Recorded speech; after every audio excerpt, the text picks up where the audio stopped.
Here's what they don't tell you about General Hospital's latest storylines. They make plot holes look like a deliberate artistic choice. General Hospital has finally perfected the art of narrative absurdity, and today's episode stands as its accidental masterpiece. After years of increasingly unhinged plotting, the show now appears committed to testing just how far logic can bend before it simply resigns and walks off set. Take the Sidwell-Dalton fiasco, a storyline so implausible it practically begs for a formal apology. Viewers were evidently expected to believe that Sidwell not only planted Dalton's body in Laura's trunk, but also managed to secure photographic evidence of Laura discovering said body, complete with images of her and Sonny surveying the scene. This would require Sidwell to know the precise moment and exact stretch of desolate road where Laura's conveniently tampered tire would force her to pull over. A clairvoyant could not coordinate such a feat, yet Sidwell apparently does it between lunch and whatever villainous hobby occupies his afternoons. Even more miraculous, not one of the seasoned crime world veterans present, Laura, Sonny, Jason, noticed a lurking photographer on a barren highway. Then there is the ongoing riddle of Port Charles security, or rather, the total absence of it. The sitting mayor, whose household should resemble a small embassy, apparently lives in a home where uninvited antagonists stroll in like they're dropping off baked goods. No driver, no bodyguard, no alarm system, no problem, as long as viewers are willing to suspend disbelief to a level typically reserved for superhero films. The show seems determined to keep Sidwell afloat, no matter how many laws of physics, probability, and common sense must be broken in the process. His entanglement in Dalton's death is treated as an open secret, yet no one with the power to expose him appears capable of doing so. Characters speak in circles, stall revelations, and politely sidestep confrontation as though bound by an invisible force field of plot convenience. Meanwhile, the Who Shot Drew storyline persists like a houseguest who doesn't recognize that the party ended 3 months ago. Every narrative signal says it should be wrapped up. The show simply refuses to read the room. Suspicion even hovers around Laura's husband, whose conveniently timed exit moments before Sidwell's entrance raises questions the script seems in no hurry to answer. At this point, coincidence is less a writing device and more a structural pillar of the show's reality. Longtime viewers, some with half a century invested, now find themselves wondering when Port Charles became overrun by new characters who appear determined to crowd out legacy families. The disappearance of the real Sonny only adds to the sense that the show has mistaken character dilution for creative evolution. Elsewhere, Dante's temper threatens to alienate his sons, Emma's influence over Gio grows increasingly dubious, and the show seems intent on ensuring that no couple remains happy long enough for audiences to remember what stability looks like. Cody, Molly, Britt, every relationship wobbles under the strain of avoidable miscommunication and manufactured drama.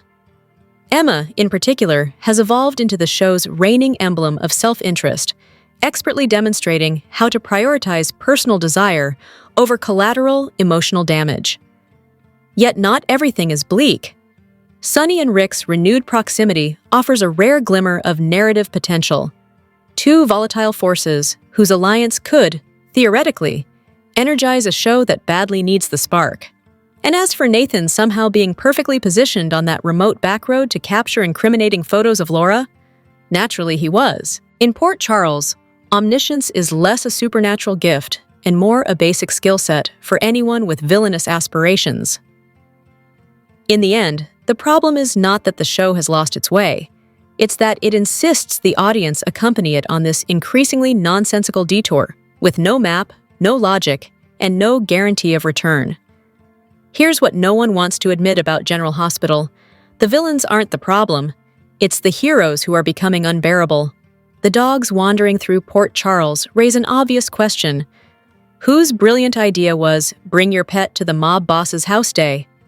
A charming touch if the goal is to highlight just how unserious some characters have become. Meanwhile, the lingering mystery of vanished personalities, such as Tony Jones, remains unresolved, yet new suspicions flourish. Kevin, for instance, continues to radiate the subtle menace of someone who definitely knows more than he is willing to say. Britt's silence regarding what truly happened to Dalton is equally artful, if artful means frustratingly evasive. One would think fear would subside eventually, but apparently not. At least Laura, steadfast Spencer that she is, retains her trademark spine. Anyone foolish enough to tangle with Cassidines or Corinthoses, Sidwell chief among them, might soon discover that provoking this clan rarely ends with polite conversation. If Ace becomes collateral, an escape from prison by a certain Cassidine would hardly register as surprising. After all, Port Charles has seen stranger things, and Laura's mayoral tenure is far from symbolic. General Hospital, however, seems particularly devoted to a peculiar mission, encouraging viewers to resent half the canvas. Drew remains irritating by design. Trina has been carefully sculpted into exasperation incarnate. Dante is auditioning for most unpleasant man in the room, and Portia continues executing schemes with the subtlety of a blinking neon sigh. Jin, even the Curtis Wu hit feels deliberately sloppy, not least because the weapon apparently originated from the Quartermain collection, an impressive blend of recklessness and convenience. The fate of Sidwell and Boyle inspires a certain noir speculation about riverbeds and overdue justice. Kevin's oddly calibrated demeanor hardly discourages conspiracy theories. Ezra, meanwhile, breezes through scenes with enviable hair and the air of a man who knows exactly how good he looks. As for Sidwell, his demise feels less a matter of if than when, especially with repeated calls for stone-cold efficiency, and the expectation that Sonny will eventually pick up the phone and tidy the situation. Enjoyment of the show has grown conditional. Announcements are practically awaited for the moment Sidwell exits stage left. Emma certainly contributes to the fatigue. Her crusade to involve everyone in her extracurricular lawlessness is a master class in entitlement. A young, impulsive idealist is one thing. A repeat offender who drags others into peril is another. Dalton is dead, Rocco arrested, and still she barrels forward, buoyed by a blend of privilege and adolescent certainty that the greater good somehow justifies everything. Even Gio, otherwise promising, risks becoming collateral if he continues orbiting her decisions without the benefit of a backbone. The dogs arriving at Sonny's home, courtesy of Emma and Gio, complete the tableau of astonishing misjudgment. Bringing contraband pets into the home of a mob boss, where one son is a cop and another revels in corporate misbehavior, borders on performance art. Yet even Dante, currently winning the award for most self-absorbed, has a point. Gio's loyalties may cost Rocco dearly if he continues allowing others to steer his moral compass. Kevin's behavior continues to invite scrutiny, and the mystery visitor, knocking at Laura's door, offers yet another thread begging to be tugged. Through it all, Sidwell delivers unexpectedly layered villainy. His sharp line dismissing Ezra, paired with Boyle's wounded expression, showcases acting far more nuanced than the character deserves. Port Charles rarely lacks spectacle. The challenge is determining whether the spectacle is intentional. Here's what no one wants to admit. The real villain isn't Sidwell. It's the writers turning Laura into a damsel. The rare détente between Rick and Sonny is a welcome development. Two brothers momentarily acting like adults. Naturally, this means it is now open season on Sidwell and his traveling circus of incompetence. Their expiration date is long overdue. Meanwhile, Dante delivered a masterclass in misguided parenting by ordering Rocco to stay away from his own brother. Rocco's refusal was the lone moment of sanity in the exchange. The alleged bad influence, of course, remains up for debate. Gio is the convenient scapegoat, but the only party displaying actual technical proficiency and moral flexibility is Charlotte. She was the one who knew how to scan a badge to access a restricted lab, and she was the one urging Danny to fabricate an assault in the event of a trial. If outrage is being assigned, the ranking should start with Charlotte.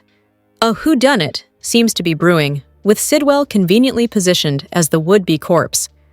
The suspect list already includes Sonny, Laura, Drew, Rocco, Britt, Jason, and likely several more by the time the storyline finishes, stretching itself across another month. Yet the real offense lies in the sudden portrayal of Laura as a fragile, trembling figure, a creative choice that defies decades of established character history. This is the same woman who outmaneuvered generations of Cassadines, including Helena. Weakness is neither her default setting nor her legacy. A more authentic version would be speed-dialing Sunny, unleashing Jason on Windermere, and rearranging the evidence before Sidwell can spell his own name. Speculation thrives elsewhere as well. The declaration that a perfect person has been selected for a job has some pointing toward Brad, a convenient candidate with debts, compromised skills, short stature, and unresolved blackmail hanging over him.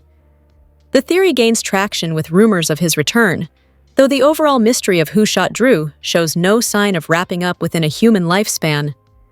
Sidwell's continued presence, and that of his entourage, remains an endurance test. Relief for Laura cannot come soon enough. Character meltdowns are spreading. Trina, demanding adult treatment while behaving like a petulant heir to a throne no one offered her, scolds her father for kissing Jordan and spirals over the possibility that her mother's romantic entanglements might involve an inconvenient paternity twist. The path to maturity continues to be scenic. Some insist that the real Laura would not react with alarm after discovering Dalton's body in her trunk. The historical record disagrees. Years of catatonia following the memory of her stepfather's murder suggest that even seasoned heroines reserve the right to panic when confronted with a corpse in their vehicle. Her resilience in past crises did not erase her humanity. Elsewhere, the parade of blackmail storylines has reached inflationary levels. After months of Drew's saga and now Sidwell's, the genre's tolerance threshold is visibly groaning. Even long-standing fan favorites are appearing less frequently or more abrasively. Trina among them. Parental dynamics continue to unravel. Allowing Dante to berate his son, with both BLQ and Lulu standing by, illustrates an inexplicable rewrite of established character behavior. Once a steady presence, Dante is being sculpted into a volatile figure unrecognizable from earlier years. Additional theories proliferate. Jacinda as the shooter, possibly employed by Selena Wu, or perhaps more appealingly, Selena herself finally disposing of Sidwell after being framed for the arson at Charlie's pub. Either option would tidy several storylines at once. And hanging in the air is a question with the longevity of a soap opera prophecy. When will Ned finally reveal that Drew abandoned him during a heart attack? Meanwhile, romantic speculation continues. Will Britt end up in Cody's orbit? If the writers require another detour, that door remains wide open. In short, the canvas is full, the schemes are overflowing, and the narrative elasticity is being stretched to its last millimeter. But hope springs eternal that some overdue reckonings, legal, romantic, and parental, finally arrive. Here's what no one wants to admit. The worst thing happening on this show isn't the villains, it's the writing. The distinction between critiquing a fictional character and attacking the human being hired to portray them should not be difficult, yet it apparently remains an advanced concept for some. Disliking a storyline does not require dissecting an actor's appearance or demanding their removal from the show. It is, in fact, possible to analyze a character without launching a personal crusade against the performer. A revolutionary idea, it seems. Take Trina, for example, a character portrayed with real skill and nuance by Tabyana Ali. The issue lies not with the actress, but with the writers, who have recently decided that Trina should react to her parents' divorce with all the emotional insight of a soap opera fire alarm. Her abrupt hostility toward Jordan, whom she has conveniently chosen as the villain of her family saga, reveals an immaturity the character should have outgrown by now. And when the inevitable revelation surfaces about the likely father of Portia's baby, the fallout will showcase just how spectacularly misdirected her outrage has been. Of course, strong acting tends to expose these writing decisions.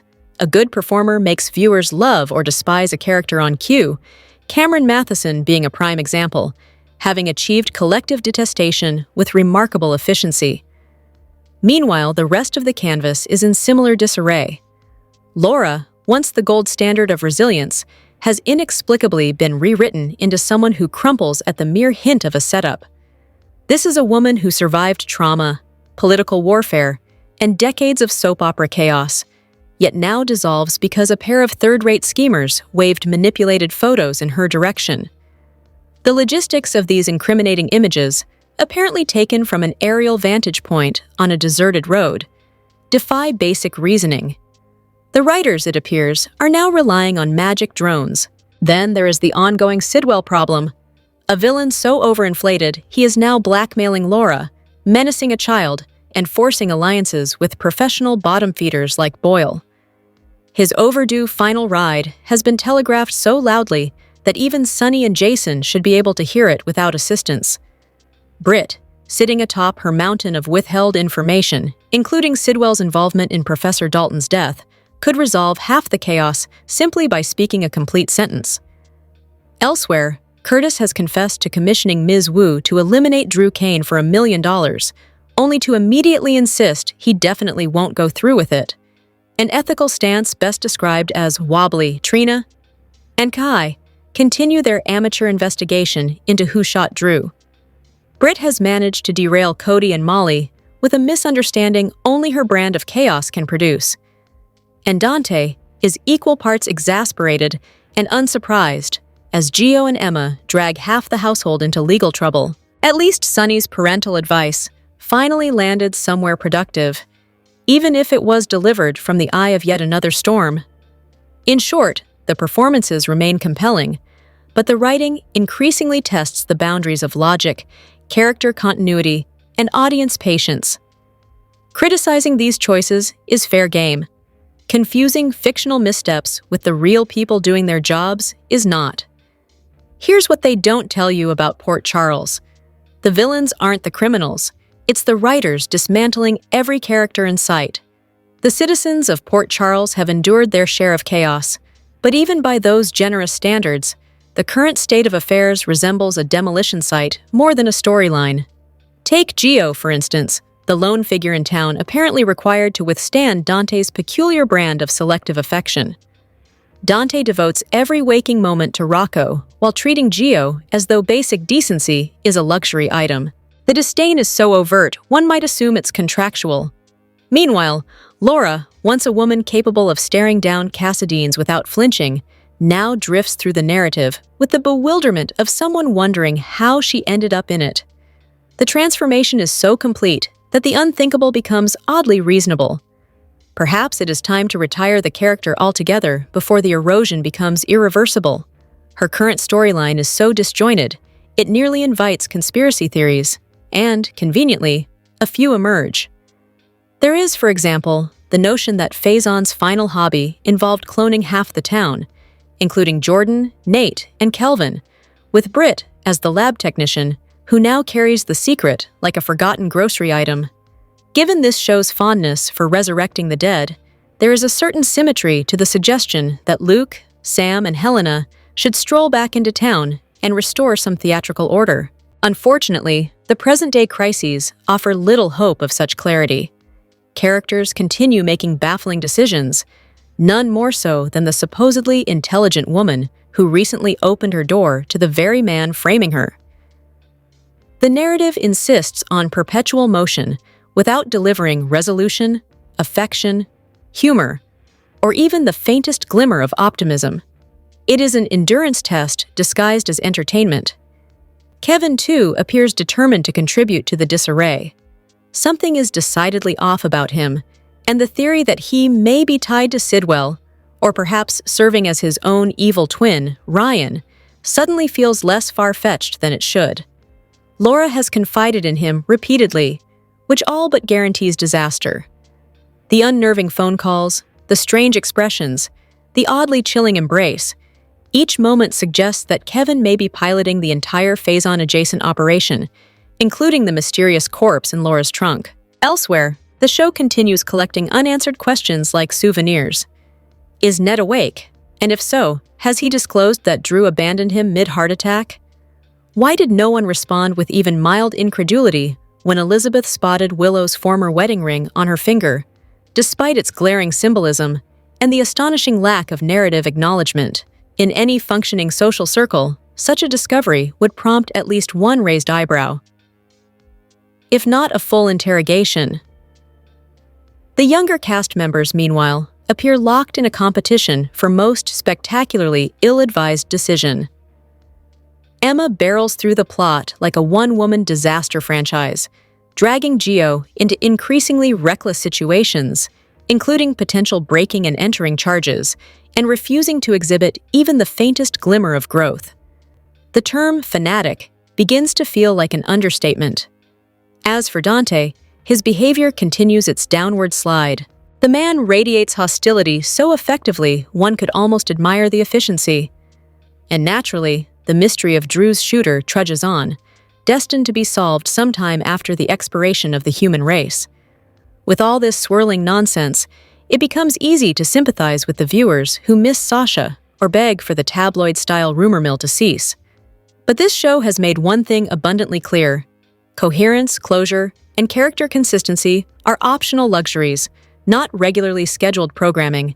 Here's what they don't want to admit about General Hospital: the writers have mastered the art of build-up without a single ounce of payoff. The latest chapter of Port Charles Chaos offers yet another reminder that the writers possess a remarkable gift for raising possibilities and an equally impressive refusal to follow through on any of them. Take the ongoing Sidwell debacle, a storyline so meandering it now resembles performance art. At this point, the most efficient solution would be for Sonny to simply eliminate the man and free everyone from the narrative purgatory. Of course, that would require the show to decide who actually shot Drew, and decisive action appears to be off-limits. Meanwhile, the sudden reappearance of Kevin raises questions the script seems unwilling to address. Dragging him back from his other life on another show, only to send him scurrying to check on a patient at GH after months abroad is, at best, suspicious. The stiff body language, the oddly muted reunion with Laura, none of it plays like a man returning to the love of his life. Perhaps grief over Ryan has splintered him mentally. Or perhaps the real twist is that Kevin and Ryan switched identities, and the wrong twin died. Absurd? Certainly. Impossible? Not on this show. Of course, the writers remain committed to their long-standing tradition of building up storylines, only to abandon them at the moment of payoff. Case in point, after endless buildup about infiltrating Dalton's lab, the actual break-in, complete with the liberation of the dogs, conveniently occurs off-screen. Months of breathless setup, and viewers aren't even granted a key turn. The mysterious informant who supplied the address? Likely destined for the same narrative void where so many GH threads go to die. The Portia and Nina altercation receives similar treatment. One moment, Portia yanks Nina aside, and the next, both stroll out of the bathroom as though nothing happened. The promised fireworks vanish into thin air, replaced by an awkward fade-out masquerading as storytelling restraint. Amid the narrative gaps, a few character dynamics attempt to assert themselves. The refreshed brotherhood between Sonny and Rick, surprisingly sincere for once, offers a rare moment of emotional coherence. Rick even musters humility, while Sonny showcases the compassionate heart that the show intermittently remembers he possesses. On the opposite end of the emotional spectrum stands Laura, inexplicably reduced to a fragile figure despite a lifetime of surviving catastrophes that would flatten most small nations. Only when confronting Sidwell does she briefly reawaken as the formidable force she has always been. Proof that the writers do in fact recall her history when it suits them. And given that Sidwell possesses incriminating photographs of Laura and Sonny discovering Dalton in her trunk, leaving Sonny out of the loop defies all logic. Elsewhere, Dante's increasingly prickly attitude toward Gio raises eyebrows. Selective memory seems to afflict him, particularly the part where Gio's silence once sent him spiraling. An apology appears overdue. The show's fascination with resurrection continues unabated. The parade of back-from-the-dead characters now borders on self-parody. No wonder viewers still expect twists involving Kevin and Ryan. Death is merely a suggestion in Port Charles. Curtis, displaying his trademark inability to keep information to himself, promptly unloads sensitive truths onto Jordan. His willingness to dive into morally murky territory, including potentially arranging lethal retribution, is notable, though evidently someone else arrived ahead of Selena Wu's enforcer, given Drew's continued breathing. Nostalgia lingers in the margins as the absence of beloved figures, Monica, Bobby, Robert, casts a long shadow. Their presence once anchored the show, their loss is still felt. In smaller corners of the narrative, speculation brews about a potential Molly and Cody entanglement, complete with the obligatory pregnancy question. The fate of Chase's brother and child remains a loose end the writers appear to have misplaced. And Emma earns a rare moment of clarity by reminding Rick that dogs are not stolen property, but family, perhaps the only universally agreed-upon truth in this entire episode. And finally, the mysterious knock at Laura's door. The obvious option is Sidwell, but the show telegraphs obvious with such enthusiasm that it almost certainly isn't him. Whether it's a returning ghost, a misdirect, or yet another abandoned thread remains to be seen. In Port Charles, the only guarantee is that anything is possible, except, apparently, consistent storytelling. Here's what they don't tell you about General Hospital. The villains aren't always the criminals. Sometimes it's the script. Chaos continues to reign, both on-screen and in the writer's room, as characters fling accusations, secrets, and baffling behavior with all the grace of a collapsing set. The mystery of Laura's unseen visitor remains dangling in the breeze, an intentional cliffhanger or simply another forgotten thread tossed onto the ever-growing pile. Meanwhile, Britt's narcissism is no longer merely a character flaw. It has evolved into a narrative feature. Nina and Ava, ever the overachievers in moral miscalculation, have managed to produce yet another spectacularly indefensible maneuver, this time at Portia's expense. And then there is Dante, who has apparently dedicated himself to turning Gio into the neighborhood scapegoat. His entire support system stands politely aside, offering the groundbreaking advice to be a good father, as though that insight alone should clear the fog of his judgment. Sunny, patron saint of emotional detachment, provides nothing more illuminating than "you'll figure it out," which is precisely the sort of guidance one expects when a man has spent decades cultivating an empire built on non-answers. Dante's resulting spiral has now become so pronounced that any reconciliation with Gio feels less like a plot development and more like wishful thinking. Elsewhere, Nathan's employment under Sidwell is treated as a stroke of narrative genius, an impressive feat considering that virtually anything would have qualified as an improvement. This sudden enthusiasm for tying up loose ends extends to the baffling declaration that the real killer has been caught, despite an absence of clarity, logic, or evidence to support such confidence. The expectation that Dante might stop being insufferable long enough to give Gio a break has, of course, gone unmet. Then there was the Thanksgiving incident, in which Gio opened the Quartermain mansion door and looked puzzled at whatever lurked on the other side, only for the audience to be left uncertain whether a revelation occurred or the scene was simply abandoned mid-thought. The writers also continue their relentless quest to torment Cody and Molly, as though allowing one functional relationship might destabilize the entire fictional universe. Calls for Dante and Lulu's reunion persist, buoyed by the undeniable chemistry the show seems determined to ignore. The shooting of Drew during Curtis and Selena's meeting raises its own set of suspicions. Selena confidently announced having the perfect person for the job, an assurance that now competes with theories implicating Stella, whether through timing mishaps, misguided loyalty, or an impending courtroom sacrifice designed to save Curtis from yet another ill-conceived entanglement. Nostalgia surfaces with memories of Nicholas and Emily, the rare couple fondly recalled for their coherence. Unfortunately, coherence is nowhere to be found in the Sidwell-Ezra subplot, where one sneaky weasel brandishes suspicious photos and the other slithers knowingly along. Curtis, to his credit, ultimately rejected the hit, sparing himself from both Wu's financial grip and an inconvenient conscience. The much-discussed dog rescue fell under Good Samaritan protection thanks to Rick's conveniently impeccable legal instincts.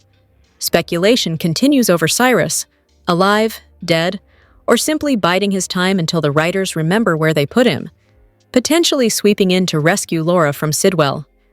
Emma appears to have been framed, although her grating presence hardly aids her case. Dante, once the moral compass of the show, now functions primarily as a cautionary tale about what happens when a character is handed over to a writing team apparently allergic to believable male role models. The production geography inspires its own confusion. GH films in Los Angeles, while several classic soap counterparts hailed from New York. Yet actors once managed to appear on both, defying time zones and logistics with a dedication the current storylines can only dream of. As for Sidwell, hopes rise that Laura will confide in Sonny, and that Sonny will handle the situation with the efficiency traditionally reserved for men who have long outstayed their narrative welcome. And then there is Kevin, quietly radiating an unsettling energy that suggests something is very much amiss. In short, the drama remains relentless, the writing remains chaotic, and the characters continue behaving exactly as though guided by a team determined to set new records for questionable decisions. General Hospital spoilers are in for Friday, December 5th, 2025. In the next episode, fans can expect Britt Westbourne to collapse. Jocelyn Jacks gets a firm warning from Jack Brennan. Plus, Laura Collins tells Kevin Collins why she can't turn herself into the police. Keep reading, and let's talk about what is coming up in the ABC soap opera. Let's start off with Britt, who got too drunk again during the December 4th episode. After trying to plant an unwanted kiss on Cody Bell, he left the bar. However, Britt wanted to order more drinks with shots on top. Last fans saw Britt on Thursday's show, she and Jason Morgan were about to kiss. Still, during the Friday episode, she's going to collapse, just as Jason runs into her room. It looks like Britt will suffer a medical emergency, but will she be okay? Across town, Carly Spencer tries to make amends. However, Lucas Jones tells her there is only one way forward for them to be good again. Carly has no choice but to accept that Marco Rios is Lucas's partner. Can she really do that and keep her snarky mouth shut, though? That is debatable. At the penthouse, Laura will fill Kevin in on Jen Sidwell and Ezra Boyle's visit. Kevin wants her to turn herself in, as it would take the power away from Sidwell and Ezra. However, she can't do that without implicating Sonny Corinthos, and she confesses this worry to her husband. Meanwhile, Sidwell pays a little visit to Sonny. The villain declares that he has more than enough to put Sonny and Laura away. It sounds like Sidwell will get what he wants for now. However, all villains slip up eventually. Jocelyn has another scratchy encounter with Brennan. The WSB boss tells Jocelyn that she's getting dangerously close to crossing the line. However, boundaries don't matter when Jocelyn is after the truth. Brennan already sent Vaughn away. Jocelyn is going to want the truth as well as an explanation. General Hospital spoilers for the next episode reveal that Trina Robinson will continue to worry about her family imploding. Trina is also concerned that one of her parents might have actually shot Drew Kane. Kai Taylor will continue to support his girlfriend. Which storyline are you looking forward to seeing the most on Friday, December 5th, 2025? Share your thoughts in the comments section below. Remember to keep watching the soap on ABC to find out what happens next. General Hospital spoilers and updates tease Lucas Jones issues an ultimatum, while Sonny Corinthos is backed into a corner. Also, Jason Morgan arrives at Britt Westbourne's room to see her take a fall. At General Hospital, Carly Spencer will seek out her brother Lucas to try and make amends during the December 5th episode. In the preview, he responds by telling her that she needs to accept that Marco Rios is in his life. Carly is more worried about Marco's father ending Lucas's life than she is about Marco himself at the moment, although she certainly wasn't keen on Lucas moving into Windermere. Lucas cut his sister off when she wouldn't accept his boyfriend and how serious they are. He even brought up the pot calling the kettle black in previous conversations, referring to her marriage to Sonny. After Jens Sidwell and Ezra Boyle left her condo, Kevin Collins came home from assisting his patient at the hospital. It sounds like she's told Kevin about Sidwell's blackmail, and he's telling her to turn herself in to the police. She freaks out that she can't turn herself in without implicating Sonny. After all, Sidwell had photos of her finding the body, which she claimed were AI-generated, and Sidwell would turn her in. Of course, common sense would tell you that if the photos were real, Sidwell had something to do with the killing, or he wouldn't have the photos. However, even if she did turn herself in, They can't investigate. There's no evidence. No body, no crime.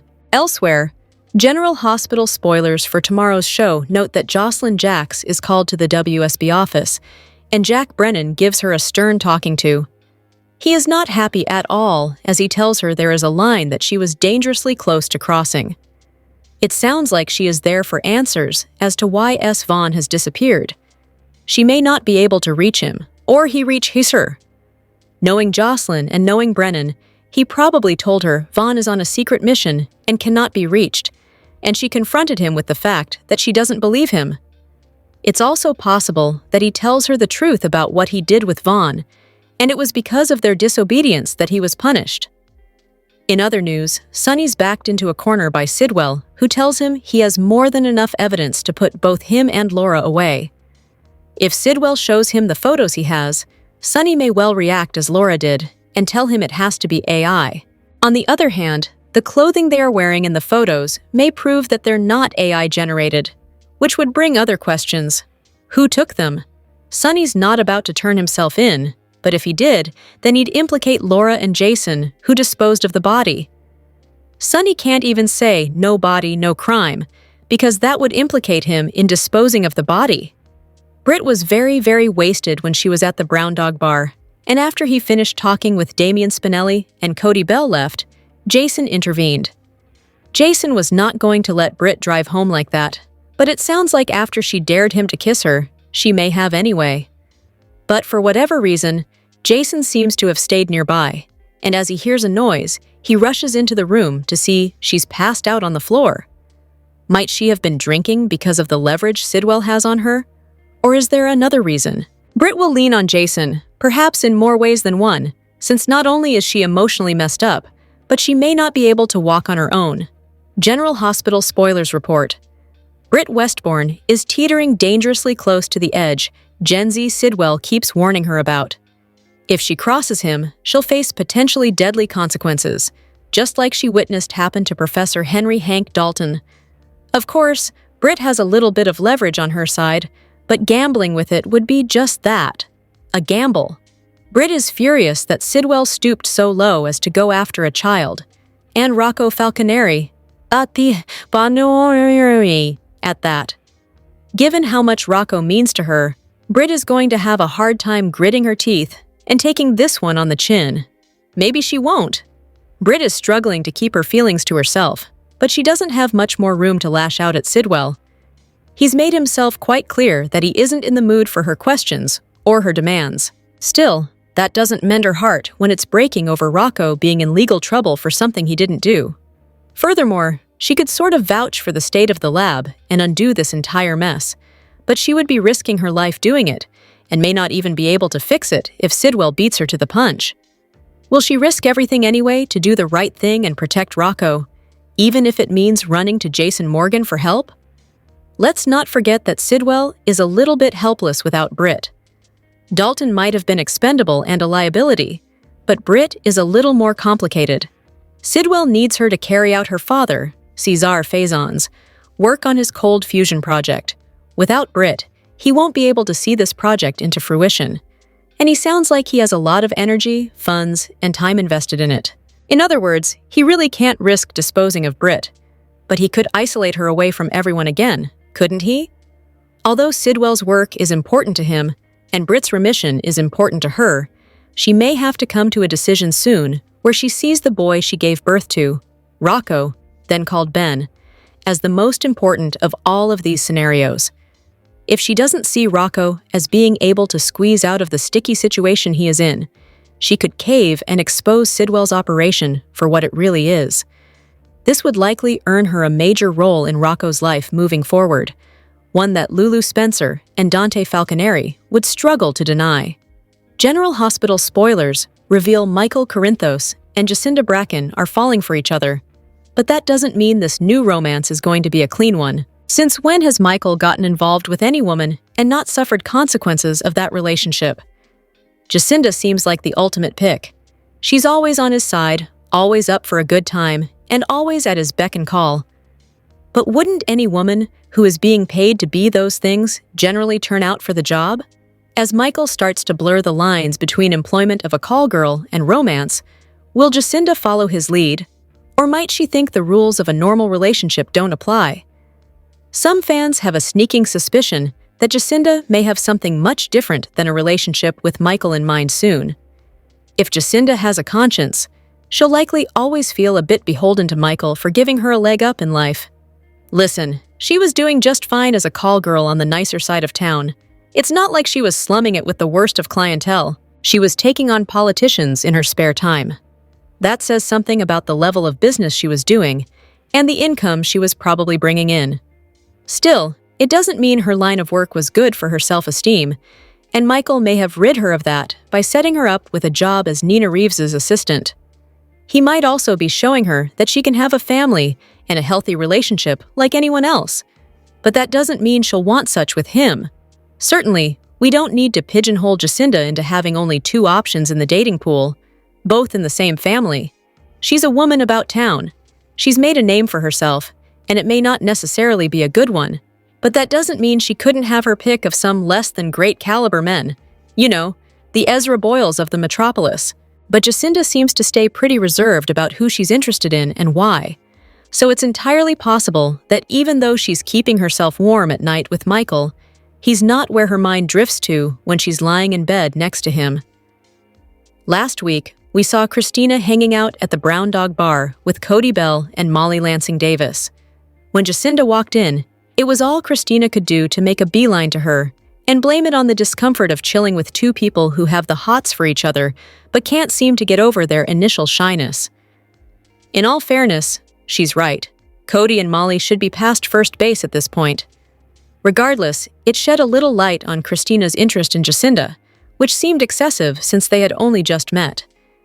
Is it possible that there is more there than meets the eye? General Hospital spoilers for the week of December 8th suggest some curveballs. Fans can expect Jason Morgan to go on a new mission. Emma Scorpio Drake and Giovanni Gio Palmieri could be in some real trouble over those dogs. Plus, Curtis Ashford opens up to Jordan Ashford. Keep reading, and let's talk about what is coming up in the ABC soap opera. Let's start off with Emma and Gio. The two put a plan in motion after an address slipped under Emma's door. While the girl thought it was the address to where the dogs are being held, Gio worried it could be a trap. Fans watched as Emma and Gio flooded Sonny Corinthos' place with dogs. Rocco Falconeri just happened to be there, as well as Rick Lansing. So, let's see how they get out of this one. Even though they released the dogs, I do worry this could have been a trap. Meanwhile, Sonny has to think about Jen Sidwell and his peer offer. The villain is doing whatever he can to get what he wants. That means Sonny has some big decisions to make on how to move forward. While Sidwell could be killed off, it seems a bit too early for that. However, Sonny could put Jason on another task. General Hospital spoilers for next week reveal that Britt Westbourne will try to drown her sorrows. However, she makes a move on Cody Bell. It doesn't seem like he will be interested in Britt's inappropriate offer, though. After Cody rejects Britt, she might run into Jason again. Could the brunette finally tell Jason what's really going on? Fans will also see Jordan to continue getting closer to Curtis. Once Curtis tells her the whole truth about Drew Caines, it will just have them get even closer. Jordan will continue trying to protect her love interest as well. Valentine Cassadine and Carly Spencer could make some moves. However, will Jack Brennan, Chris McKenna-Zero begin to get suspicious of the blonde? At Windermere, it's possible that Marco Rios could be putting Lucas Jones in grave danger. What does this mean for their future? Which storyline are you looking forward to seeing the most during the week of December 4th, 2025? Share your thoughts in the comment section below. Keep watching the soap on ABC to find out what happens next. General Hospital spoilers suggest that the cat is out of the bag where Drew Caines' shooter is concerned. As per the Tuesday, December 3rd episode, it seems like Curtis Ashford hired Selena Wu $1 million to get rid of the congressman. Could Selena find out that Trina Robinson and Kai Taylor were in Drew's house at the time of the shooting? General Hospital spoilers note that while Curtis didn't pull the trigger, he organized Drew's shooting, which means if the PCPD finds out about it, he'll be in a heap of trouble. But two others that could find themselves in a messy situation too are Kai and Trina. As fans know, They were in Drew's home, trying to gather the blackmail evidence he had against Portia Robinson to clear her mom and break any hold Congressman Cutthroat had on the good doctor. Could these two elements in the storyline collide?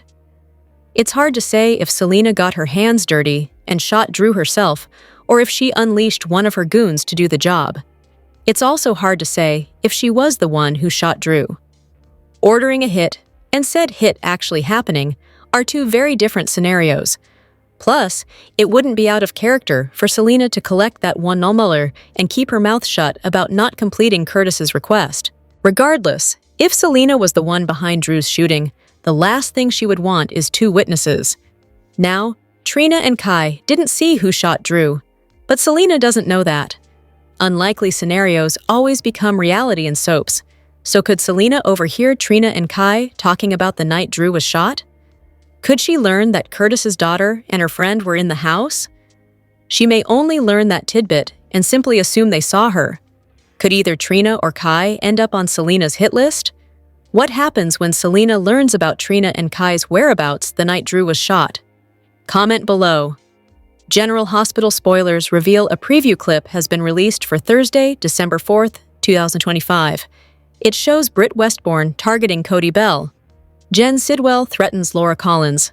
Plus, Jason Morgan helps guide Damian Spinelli. Keep reading, and let's talk about what is coming up in the ABC soap opera. Let's start off with Britt, who gets drunk at the Brown Dog Bar. The brunette then tries to flirt with Cody. Britt says they can cheer each other up while caressing his hand. Judging by the look on Cody's face, he's not going to betray Molly Lansing Davis. However, Molly might hear or see the encounter and get the wrong idea. That could explain why Molly feels stung this week. Since Jason is meeting with Spinelli, the right-hand man could notice Britt being drunk. Jason might swoop in and get Britt home before she gets out of control. Over with Jason, he will sit down and have a talk with Spinelli. The right-hand man can be seen urging Spinelli to focus on another outcome. Is this about James West and Nathan West? Perhaps Maxie Jones is brought up. General Hospital spoilers for Thursday, December 4th. Reveal that a preview clip shows Alexis Davis talking to Molly. The lawyer will declare that this is a win, and she's going to take it. That sounds like Alexis is referring to Drew Kane and Scout Kane. Curtis Ashford was questioned by Nathan regarding Drew's shooting. The man had to lie to the cops, but wants to tell Jordan Ashford the truth. Jordan will continue supporting her ex-husband and could end up being his hero. There is also the issue with Emma Scorpio Drake and Giovanni Gio Palmieri. The two rescued a lot of dogs from an animal testing lab, but now Sonny Corinthos' place is full of them. There is also the fact that Rocco Falconeri just happens to be there while all this is going on. Plus, Rick Lansing warns that the kids just made them accomplices in their list of crimes. Also, Laura is threatened by someone. There is a good chance that it's Sidwell, so stay tuned. Which storyline are you looking forward to seeing the most on Thursday, December 4th, 2025? General Hospital shows Drew Kane Quartermain just married Willow Tate and everything is going his way. Today, we're going to talk about some payback and revenge that is overdue to crush Drew because karma needs to come for him. This villain really needs a slapdown. We're going to dive into a few ways that Drew could get totally destroyed by revenge. These are so brutal and so karmic that you will be cheering. The first thing is Drew has got to lose Willow, and in a brutal way.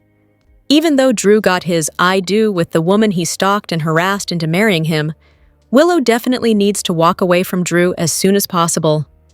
And she needs to rip his heart out on her way out the door. I mean, he stole Willow from Michael Corinthos, and he knowingly ripped apart Michael and Willow's family. Drew stalked and seduced Willow. He abused his position of trust. He leveraged their age difference and power dynamics, and the way that she hero-worshipped Drew for bringing Liesl Obrecht back to donate bone marrow to save Willow's life. What's sick is Drew is the reason that Willow lost Wiley Quartermain Corinthos and Amelia Grace Corinthos to begin with, and now she's gone and married Drew, hoping he will help her get her kids back. It's a mess that he made. Willow was smart enough to walk out on her first wedding to Drew after finding out he blackmailed her mom, Nina Reeves. We know this time, at least when Willow said, "I do," she didn't have blinders on. She didn't marry Drew out of love. She made that very clear to Nina. As soon as she is exonerated in the shooting, I think Willow needs to blindside Drew with divorce papers. Willow also needs to make it clear not only does she not love Drew, she despises him and regrets the day she met him. Willow needs to crush him and tell Drew how disgusting he is, and that they will never ever be together. The second thing is Willow needs to not only divorce Drew, but also take a wrecking ball to his life on the way out. Willow needs to take assets and everything important to him. Drew made such a big deal out of buying that house for him and Willow, so I think she should take that house from Drew. Not only that, but Willow should demand sky-high alimony. Then the biggest thing she should take from Drew is his daughter, Scout Kane. You know, Drew already signed papers making Willow Scout's official guardian if something happened to him, because we saw that come into play when Drew was shot on General Hospital. Now that they're married, I think Willow should ask Drew to let her legally adopt Scout. Once Willow has those legal adoption papers, when she gets the chance to dump Drew and walk away, she can take the house, a whole pile of money, and then Willow can fight Drew for custody of Scout. I think a lot of people would back her. All of Scout's family for sure probably would think that she was better off with Willow than with Drew. The third piece of revenge that could crush him is something Tracy Quartermaine needs to do to him. If you remember, Drew took the Quartermaine name when he decided to run for Congress. Back then, he was on good terms with the family, and Tracy told Drew that his dad, Alan Quartermaine, would be proud of him. But then Drew just started getting increasingly awful, and Tracy was horrified that a Quartermaine was acting like that. And that says a lot, because Quartermaines do a lot of bad things, but Drew went too far, like when Martin Gray and Drew were trying to bulldoze down the Q family crypt, or when he seduced his nephew Michael's wife, and so many more things. Just a couple of weeks ago, thanks to Martin, we saw Drew almost get his greedy clutches on the Q mansion, and when that failed, he stole Tracy's whole truck full of Quartermaine heirlooms. So, I think the Qs should cut ties once and for all, and then basically build a wall around them that Drew can't get through. They need to get Rick Lansing or another lawyer to get a permanent injunction so that Drew can never ever use the Quartermaine name again. Combine that with a permanent legal ban saying that Drew cannot step one toe onto the Quartermaine estate would be great. After Drew nearly let Ned Ashton die right in front of him, maybe criminal charges. And if they can't make that happen, at least maybe a permanent restraining order that mandates Drew has to stay 100 yards away from every member of the family. And just by the way, if Scout does wind up in Willow's custody, which would be amazing, it'd be even better if she could get a restraining order to keep Drew away from Scout. I think that would be the ultimate karma. All right. So, another way, speaking of karma, that we can have Willow teach Drew a big lesson is for him to lose something with Willow that would be very precious to him. It would be great to see him kicked out of Congress, but he could get over losing that position because Drew is rich. He could do something else. More than he loves being a congressman, Drew loves the idea of possessing Willow. I think it'd be great not only if she took Scout from him. Of course, that would hurt Drew. But imagine if Willow wound up pregnant before she leaves Drew. Then Willow could walk away with Drew's baby in her belly and vow that he will never see their child, never know their child, never be in that child's life. At that point, there might be enough dirt on him where she could win 100% custody, and they might strip his parental rights. That would devastate Drew. I think that would be the ultimate payback for him costing Willow her kids, for that time he terrorized Wiley, and for keeping Scout away from her family. Last but not least, one thing to consider is maybe these other revenge activities against Drew will be unnecessary if there's a more permanent solution that crops up, because we just found out Curtis Ashford paid Selena Wu a cool $1 million to kill Drew. Selena said she knew just the person, but that person apparently wasn't a very good shot. I mean, come on. Point-blank range, 2 bullets, and you didn't kill the guy. You put one in his head, he's gone. Anyway, beyond those tips, obviously we're talking about fictional characters, but it's just sad also that Curtis got to the breaking point that he paid lady mobster Selena to whack Drew, who was his ex-best friend. And $1 million is a lot of cash to spend. So, that tells you how serious Curtis was about wanting Drew dead and pushing up daisies. But guess what? Selena's guy failed, and Drew is very much alive. And even worse, Curtis is now being grilled by the cops. When he paid Selena to kill Drew, we know that Curtis fully expected Selena's guy would finish the job. So maybe Curtis calls up Selena and says, "You know what? You need to do what I paid for and finish that job with Drew." Or maybe Selena was already planning to eliminate Drew, but she's just waiting for a good opportunity because there's a lot of heat from the cops right now. Surely Selena wants to keep her reputation as a badass lady mobster intact. And if she sends her guy back to finish what he started, or Selena decides to take care of it herself, well, then we can skip those other devastating revenge plans because Drew would be 6 feet under. Then again, it might be fun to watch Willow, Tracy, and the others totally destroy Drew emotionally. And then maybe after all that, Selena circles back to finish him off. I'll be here for either one as long as somebody gets a whole lot of big revenge on Drew.